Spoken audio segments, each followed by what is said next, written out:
बिस्मिल्लाहिर्रहमानिर्रहीम। फ़स्लुन फ़ी अन्नल वाजिबा मुरीदुन लिल अशिया। ये फ़स्ल है इस बारे में कि वाजिब लिज़ातिही अशिया का इरादा फरमाने वाला है। फ़लासफ़ा के नज़दीक इरादा और रज़ा ये दोनों एक ही चीज़ है। तो अल्लाह ताला इरादा फरमाने वाला है, इसकी दलील क्या है? तो इरादा कहते किसको हैं? आप कह देंगे कस्द को कहते हैं इरादा। कस्द किसे कहते हैं? कहते हैं इरादे को। और दोनों किसे कहते हैं? एक दूसरे को। क्यों कोई पूछे इरादा किसे कहते हैं, क्या बताएंगे? सभी इरादा करते हैं, इरादा करके आए होंगे यहाँ। इरादा कहते किसको हैं?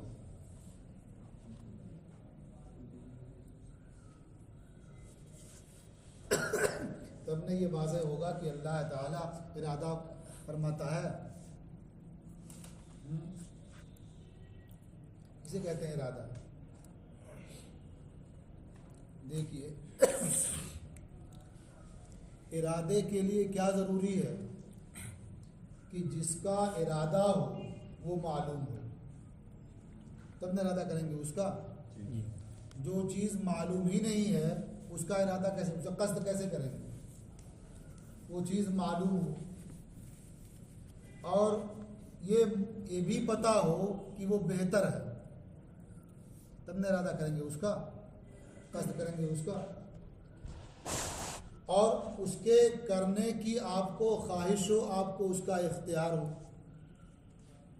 तब न इरादा करेंगे, कस्द करेंगे उसका। और ये मालूम है कि मुझसे होना नहीं है, कैसे इरादा करेंगे उसका? और आपकी ज़ात से वो चीज़ अच्छी मालूम हो, ये सूरतें जब पाई जाएंगी तब आप किसी चीज़ का कस्द करेंगे और वो आपकी मर्जी होगी। समझ ना? अब देखना ये है कि कायनात की जो भी चीज़ें हैं ये सब अल्लाह को मालूम है, वही मब्दा है, उसने सबको बनाया है ना। तो सब इंदल मब्दा मालूम है और इसमें ये खैर है, बेहतर है, वाजिब ले ज़ात ही के मुनाफी नहीं है, उसकी ज़ात में और उसमें मुनाफात नहीं है। और वाजिब ले ज़ात ही का कमाल इस बात का तकाजा करता है कि ये शय मौजूद हो, ये सामने आए। तो वो शय जो इन सब के बाद सामने आएगी वो बिलाशुबहा वाजिब ले ज़ात ही की मर्जी होगी ना। और मर्जी ही का नाम इरादा भी है। फलसफा के दोनों एक ही चीज़ है, जो मर्जी है वही इरादा है। तो ये चीज़ें जो वजूद में आई बिलाशुबहा उसके इरादे से आई, और जो भी आ रही हैं उसके इरादे से आ रही हैं। तो जो इरादा करेगा तो वो मुरीद होगा कि नहीं? वह मुरीदुन लिल अशिया, इन अशिया का इरादा फरमाने वाला है। जैसे समझने के लिए, अगर आपको कहीं जाना हो, आप कमरे में आराम फरमाएं, कहीं जाना हो तो आप जा सकते हैं जब तक ये ना मालूम हो कहाँ जाना है। जा सकते हैं कि वहाँ कहाँ जाना ये मालूम होना चाहिए ना। फिर ये भी मालूम होना चाहिए कि वहाँ जाना हमारे लिए फ़ायदेमंद है या नुकसानदेह है, यानी वो खैर है या शर है। अगर कहीं मालूम हो गया कि शर है तो आप जाएंगे वहाँ? बिल्कुल नहीं जाएंगे ना। जो खैर मालूम हो जाए खैर है तो आप जाएंगे वहाँ।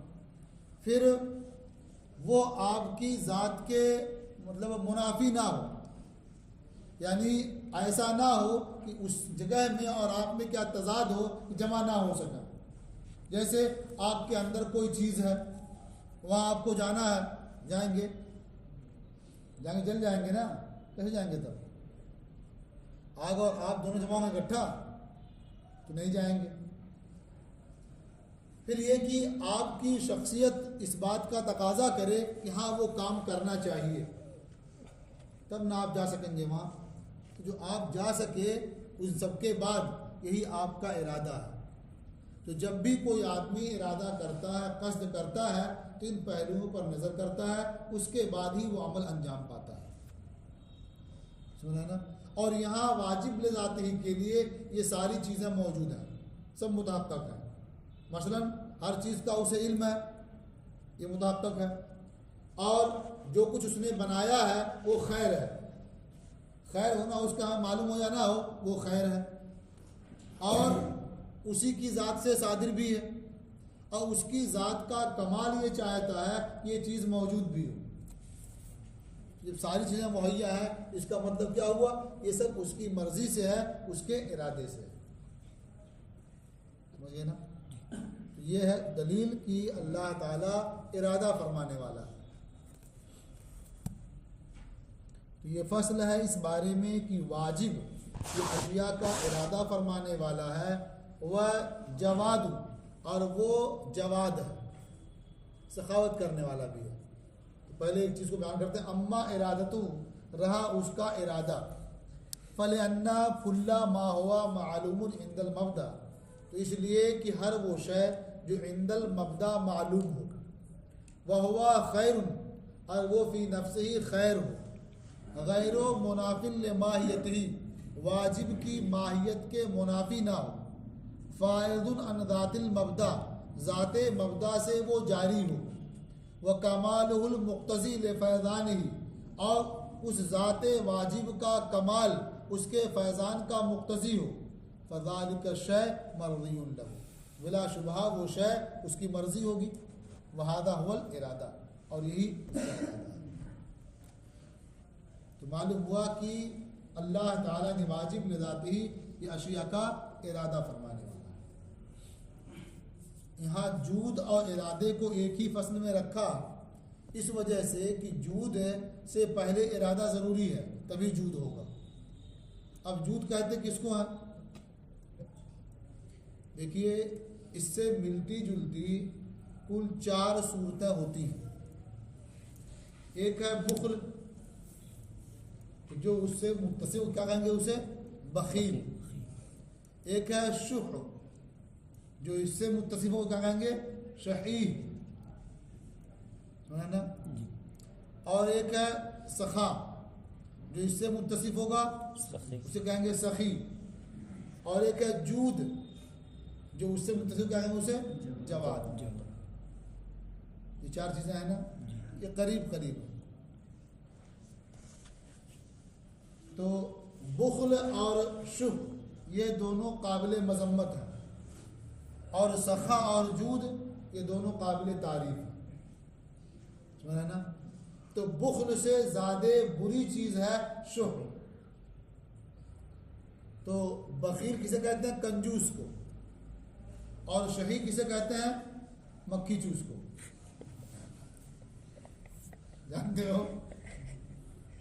हाँ, बखील का काम क्या होता है कि वो अपना कुछ भी दूसरे के लिए खर्च नहीं करता, तो बखील हुआ। और जो शही है वो अपने लिए भी खर्च नहीं करता है, तो क्या है? शही। उसी का मक्खी चूस, सुना है ना। ये कि खाना है अपने भी नहीं खाएगा, वो क्या है? शही। ये दोनों चीज़ें बुरी हैं। एक है जूद, सखा, और एक है जूद। सखा में क्या है कि आदमी खुद भी खाए और दूसरों को भी खिलाए, खुद भी खाता है दूसरों को भी खिलाता है, ये सखा। लेकिन सखा में इस बात का भी एहतिमाल होता है कि दूसरों को खिला रहा है इसलिए कि कभी कुछ फ़ायदा मिलेगा, कुछ काम आएगा, ये समझ रहे हैं ना, कुछ काम आएगा, ये सखा है। और जवाद में क्या है कि इसलिए वो दूसरों को दे रहा, खिला रहा है कि उसमें अपनी कोई गरज मुताल्लिक नहीं,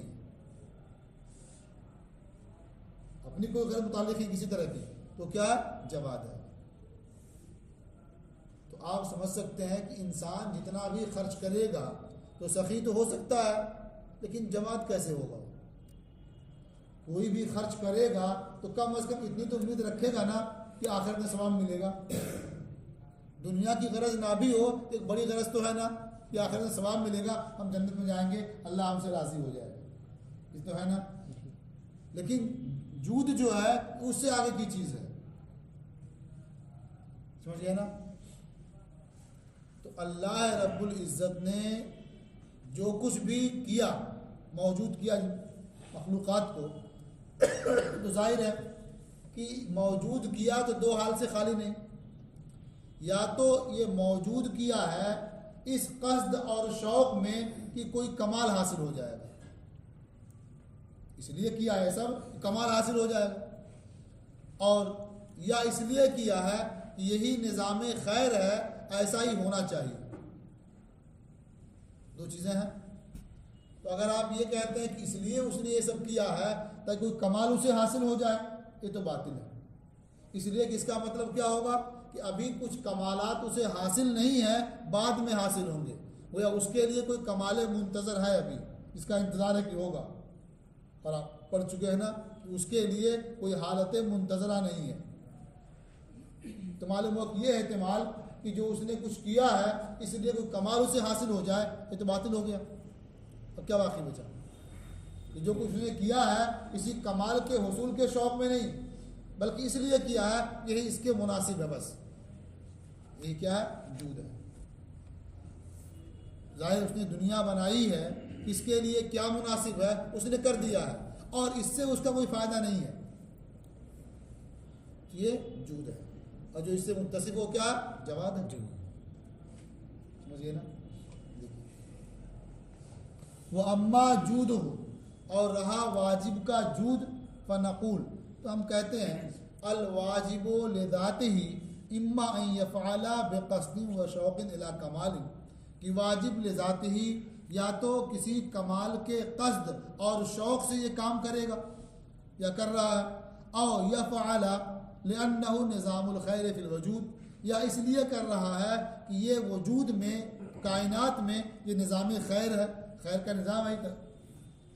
फ़यूजिदुल अशिया अला मा यंबग़ी, तो वो अशिया को मौजूद करता है उस तरीक़े पर जो मुनासिब है, किसी गरज़ के लिए नहीं और शौक़ के लिए नहीं, बस जो मुनासिब है वो कर देता है।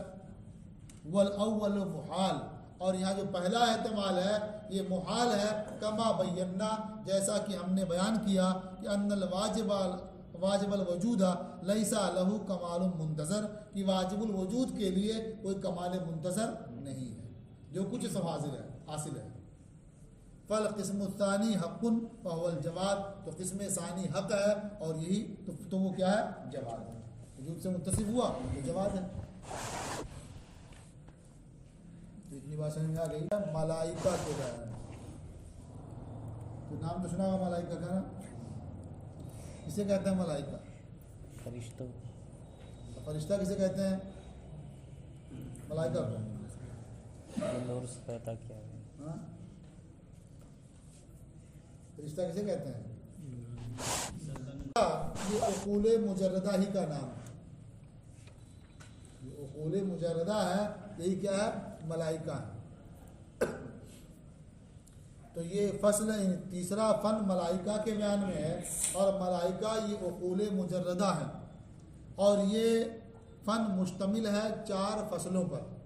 पहली फसल है इस्बात अक़ल में, वो याद मलाइका जमा है ना, तो उक़ूल भी जमा है, अब उसका वाहिद बन गया अक़ल के इस बात में ये फसल है। अक़ल साबित, एक अक़ल का सबूत होगा, कई अक़लें भी साबित हो सकती हैं बाद में, पहले एक को साबित करते हैं कि अक़ल का सबूत है। दलील क्या है इसकी? दलील ये है कि जो भी मबदए अव्वल से सादिर होगा वो वाहिद होगा, यानी वाजिब लिज़ातिही ये मबदए अव्वल है, यानी वो किसी से नहीं हुआ है, बाकी चीज़ें जो भी हैं सब उसने मौजूद की हैं, और वो बसीत है, यानी अज्जा से मुरक्कब नहीं है। और आप पढ़ चुके हैं कि जब कोई फ़ाइल बसीत होगा तो उससे एक ही मालूल सादिर होगा। तो जो मबदे अव्वल है बसीत है, तो उससे एक ही चीज़ सादिर होगी ना। अब जो एक चीज़ सादिर हुई वो है क्या? या तो हयूला है, या तो सूरत है, या तो अर्ज है, या तो नफ्स है, या अक्ल है। ये सारी सूरतें हो सकती हैं। और इसमें अक्ल के अलावा जितने एहतमालात हैं ये सब बातिल हैं। तो अक्ल क्या साबित है? तो मालूम हुआ कि मब्दे अव्वल से जो चीज़ सादिर हुई वो क्या अक्ल है। फिर अक्ल के जरिया क्या है? और चीज़ें मारज़ वजूद में आई। जैसे आपने पढ़ा था ना कि नफ्से नबातिया से कई काम होते हैं। कई काम कैसे हो जाते हैं? इसलिए खादिम अलग अलग हैं उसके, वरना एक से एक काम ही होता है। तो खादिम अलग अलग बहुत सारे काम हो सकते हैं। तो मब्दे अव्वल से इनके नज़दीक क्या? एक काम हुआ, फिर उससे क्या है? दूसरा हुआ, उससे तीसरा हुआ, ऐसे चल रहा सिलसिला। देखिए, तो ये फसल है अक्ल के इस बात में। और इसकी दलील ये है कि अन्ना सादरा मिनल मब्दल अव्वल इन्नमा हुवल वाहिद, कि मब्दे अव्वल से सादिर वो एक ही है। जो सादिर हुआ वो एक ही है।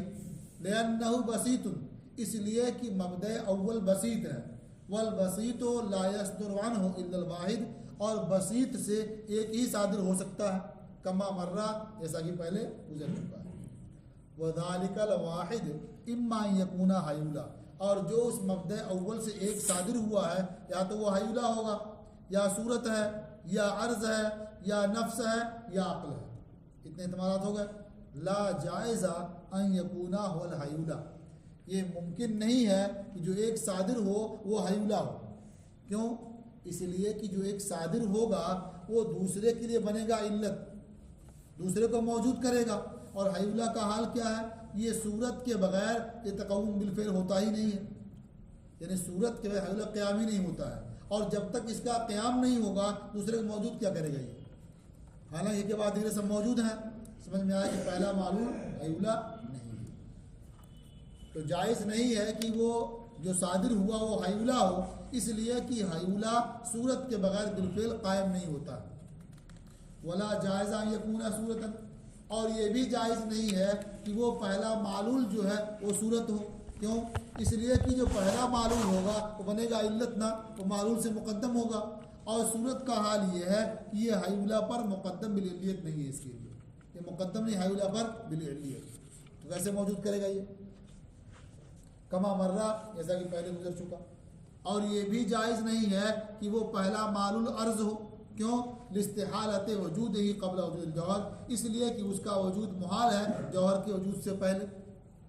तो ये पहला मालूल अर्ज हो ये हो नहीं सकता, क्योंकि उससे पहले जौहर होना ज़रूरी है। वला जायज़ा यकूना नफ्सन, और नफ्स होना भी जायज़ नहीं है। क्यों जायज़ नहीं? वइल्ला लकाना फ़ाइलन क़ब्ल वजूदिल जिस्म, इसलिए कि नफ्स का जो अमल होता है वो जिस्म के साथ होता है, जिस्म के वजूद के बाद। और अगर नफ्सी पहला मालूल हो जाए इसका मतलब क्या होगा? इसने मौजूद किया दूसरे को जिस्म के बगैर, और ये हो नहीं सकता। और ये भी जायज़ नहीं कि पहला मालूल नफ्स हो, वरना वो फ़ाइल हो जाएगा जिस्म के वजूद से पहले, और ये मुहाल है। इदिन नफ्सो हियल्लती तफ़अलु बिवासितिल अजसाम, इसलिए कि नफ्स तो वही है जो काम अंजाम देता है अजसाम के वास्ते से। फ़तअय्यना अन यकूना अक़लन, तो मुतय्यन हो गया कि जो उसे वाजिब लिज़ाती बसीत से सबसे पहले सादिर हुआ है वो अक्ल है। और यही मतलब है कि अक्ल का वजूद है।